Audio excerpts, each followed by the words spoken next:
Dating DPWH si Cabral patay matapos mahulog umano sa bangin sa Benguet. Ito si Cabral ay isa sa mga idinawit sa umano'y budget insertions at anomalya sa flood control projects. Pero nung bandang huli nung inano kami ng pulis, hindi na. Kasi tumabi na akong papunta. So, iniwanan mo siya? Hindi po, masakay ko. Kasi pinaboy po kami ng pulis eh. Okay. Huwag daw po magtambay dito, kaya umalis po kami. Okay, nung nakalis na kayo, saan kayo napunta? Dating DPWH Secretary si Cabral. Ngayon, sinerve na kay Sara Diskaya po, pero nasa custody na siya ng NBI, yung kanyang warrant of arrest. So ito yung pag-serve mga kababayan, naging emotional si Sara Diskaya. Siyempre, panoorin natin. Happy, yes. Happy daw. Pero umiyak. Nagbabagang mga balita at pagtalakay sa mga isyu na lipunan. Pulsa, opinyon, banat at paglalantad sa katotohanan. Pulsa, what you see is what you get. You decide. Ito po mga kababayan, si Dante Maravillas. Kaindik-hindik yung mga balita ngayon sa mga national dailies. Yung sabi, pagkamatay ni dating DPWH Undersecretary Catalina Cabral na ang sabi nahulog sa bangin. Dating DPWH si Cabral patay matapos mahulog umano sa bangin sa Benguet. Ito si Cabral ay isa sa mga idinawit sa umano'y budget insertions at anomalya sa flood control projects at kalaunay nagbitiw bilang DPWH Undersecretary. So kilalang kilala natin siya kasi laman siya ng balita during the investigation mga kababayan sa flood control anomalies. Yan yung mga breaking news kanina. Along Cannon Road in Tuba, Benguet, sabi ng mga authorities, she was declared dead after being found by the river in Cannon Road. Dead after alleged fall. Ayon sa Benguet Police Provincial Office, huling nakita malapit sa lugar si Cabral pasado alas 3 kahapon, December 18. Later on, natagpuan ang kanyang katawan sa gilid ng Bued River pasado alas 8 na ng gabi. Ang cellphones at gadgets ni Cabral iniutos ng ombudsman sa pulisya na i-secure.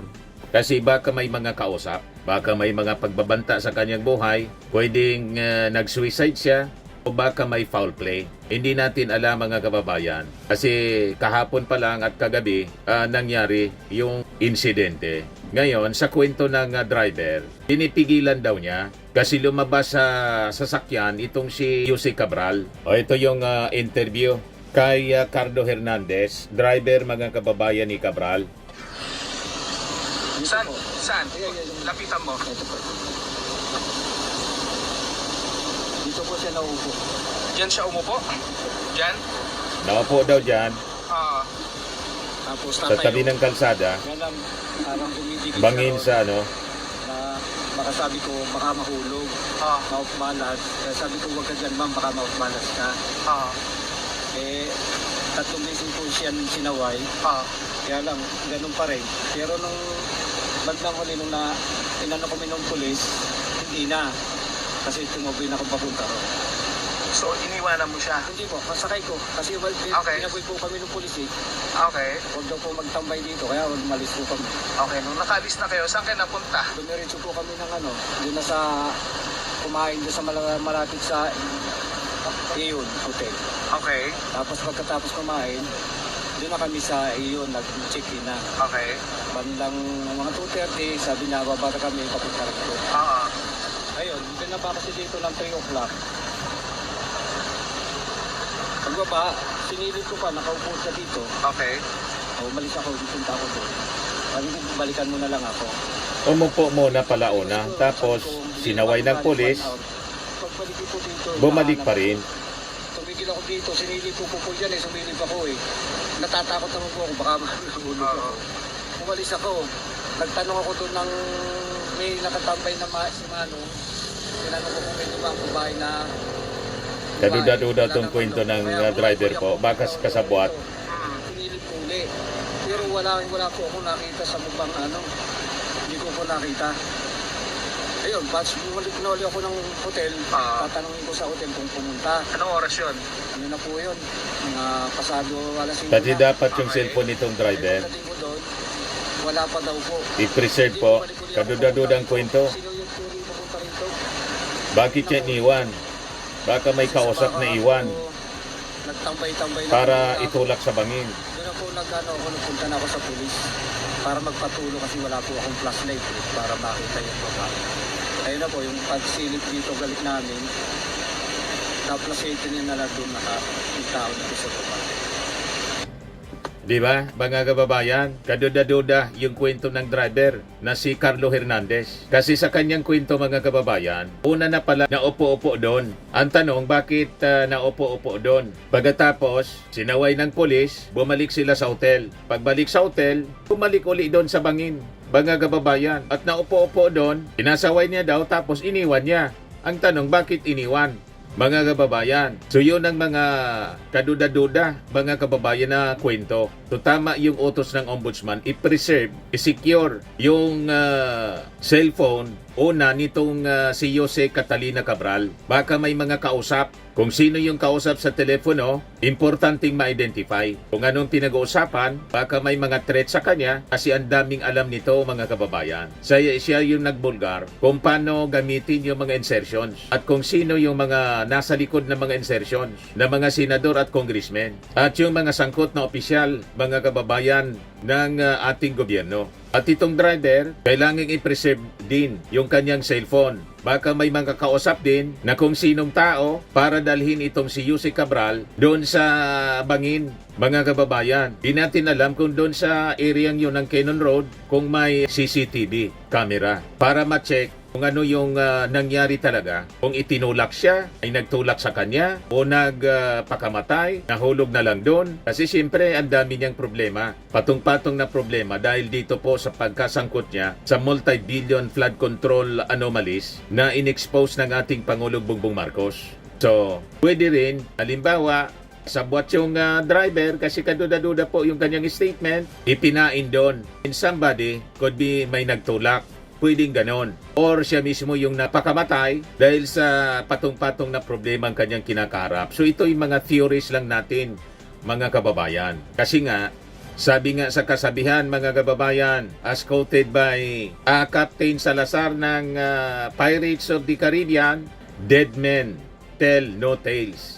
Ganon, mga kababayan. Di ba? So yung ating kahit hindi natin kilala, ang ating pakikidalamhati, our condolences to the family of Jose Cabral. Kasi itong si Jose Cabral, mga kababayan, as you know, hawak niya yung lahat ng mga records sa DPWH tungkol sa systemic corruption, mga kababayan. Past and present. During the past administrations, kasi matagal na siya, mga kababayan, sa DPWH. Past and present administration. Alam niya, mga kababayan, kung magkano yung pera na kinikickback ng mga officials boss sa DPWH at ng mga legislador, mga kababayan. Senador, congressmen, pati siyempre yung mga kasabwat na mga contractors. Siya, mga kababayan, ang may direktang link sa lahat ng sangkot dito sa multi-billion anomalies sa DPWH at kilala niya kung sino yung mga tao na pupunta sa kulungan or makukulong with a firm resolve, mga kababayan, ng ating Pangulong Bongbong Marcos na ipakulong papanagutin. Walang ligtas sa batas. Kahapon po, nagpaabot pa lang ng update yung ating Pangulong Bongbong Marcos. Ayan yung post ng ating Pangulo sa kanyang page. Walang makakaiwas sa batas. 11 hours ago, almost kasabay ng pangyayari doon sa Benguet kay Jose Cabral. Sabi niya, naglabas na ng warrant of arrest laban sa mga sangkot sa 96.5 million ghost flood control anomalies sa Davao Occidental, kabilang si Sara Diskaya at iba pang kawani ng DPWH. Mga kababayan, magandang araw po sa inyong lahat. Meron lang po akong update tungkol sa iba't ibang kaso tungkol sa flood control na mga problema sa mga iba't ibang kontrata. Ipapabot ko po sa inyo na ang 96.5 million na ghost flood project sa Davao Occidental, naglabas na ng warrant of arrest ang korte laban sa 10 pangunahing sangkot dito sa anomalyang ito. Ang mga akusado ay nahaharap sa kasong graft at malversation. Ito pong mga kasong ito, hindi po bailable ito. Hindi pwedeng bayaran ang kanilang para sila makalabas sa kulungan. Kabilang na po rito si Sara Diskaya na sa kasalukuyan ay nasa kustodiyan ng NBI. Bukod dito, may walang opisyal pa ng DPWH ang nagpahayag na kagustuhan nilang sumuko. Ito po ay patuloy namin ang gagawin at simula lang po ito at patuloy namin ito imbestigahan at kakasuhan lahat po ng may kinalaman sa mga iskandalo na nakikita natin sa mga flood control project. At titiyakin po natin na hindi lamang sila ay makakasuhan kundi maibalik ang pera ng ating mga binayad ng ating mga kababayan ay ibalik sa kaba ng ating bansa. At maraming salamat po at magandang araw po sa inyo. Yan po yung sabi ng ating Pangulo kahapon. Aba, pinost dito ng ating Pangulo pala, manangyayari din doon sa Benguet kay dating DPWH Secretary Yusek Cabral. Ngayon, sinerve na kay Sara Diskaya po, pero nasa custody na siya ng NBI, yung kanyang warrant of arrest. So ito yung pag-serve mga kababayan, naging emotional si Sara Diskaya. Siyempre, panoorin natin. Happy, yes. Happy daw. Pero umiiyak siya.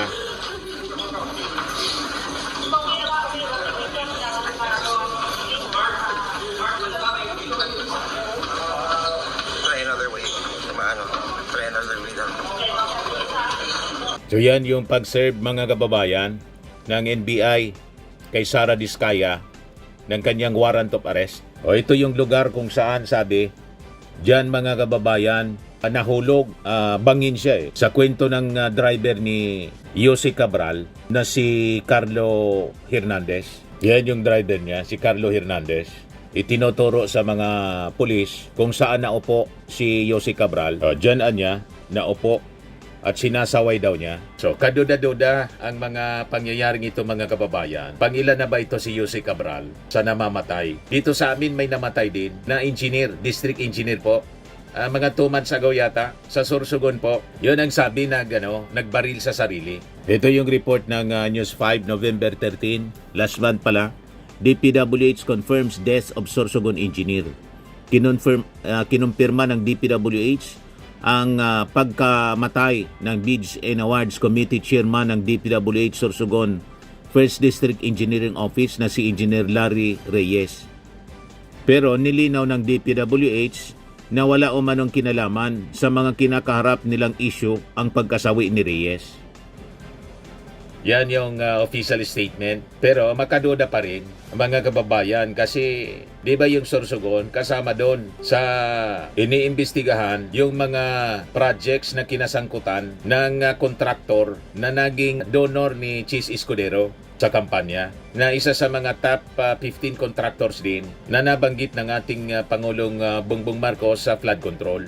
So anyway, mga kababayan, antabayan natin na yung mga developments ng balitang yan. Firmax Firming and Lifting Cream, pinapahid po sa mga pulses in affected area. Mainam po sa paninigas ng mga kaso-kasuan.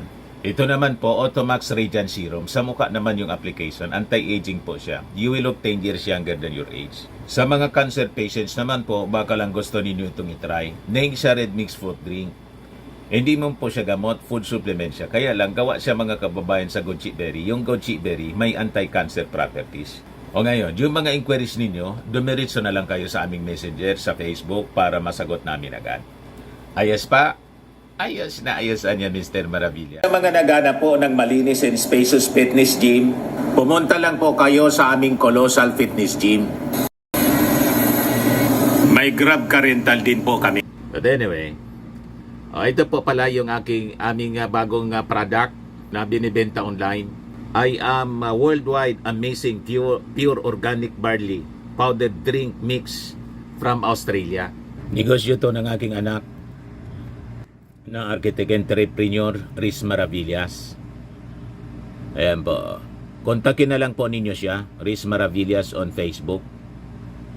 Ang mga health benefits niya, boost immunity, improves digestion, enhance energy levels, packed with antioxidants, prevent cancer. Ito naman po yung bago naming product na binibenta online. Eye Glow Serum, whitening po siya. Tingnan ninyo yung epekto sa aking anak na architect before and now. Yung mga inquiries po ninyo, dumiretso na lang kayo sa kanyang Facebook account, Riz Maravillas.